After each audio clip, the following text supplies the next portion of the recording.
Greetings everyone, or heil og sæl öllsömmur. We are at the Commodore Peak Lookout near Millmerran in Queensland. We stopped for a cup of tea and of course sent up our drone to check out the views a bit better than we can. As we are in the Darling Downs, there aren't many high places to see due to the fact that most of the land here is pretty flat. The peak you see from afar is called Mount Basalt. We do go there in the next video because it's quite interesting. However, what we do see due north of us is one of Queensland's electricity generators, i.e. the Millmerran power station.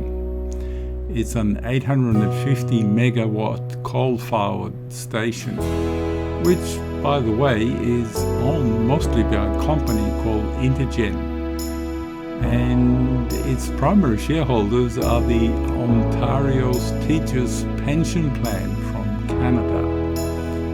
As you can see, we live in a very globally connected world, especially when it comes to finance. The coal to the plant is delivered by the nearby coal mine called the Commodore mine, which, by the way, you can see just south of the power plant. So enjoy the views, and until the next video when we visit the Basalt Peak, we'll see you again.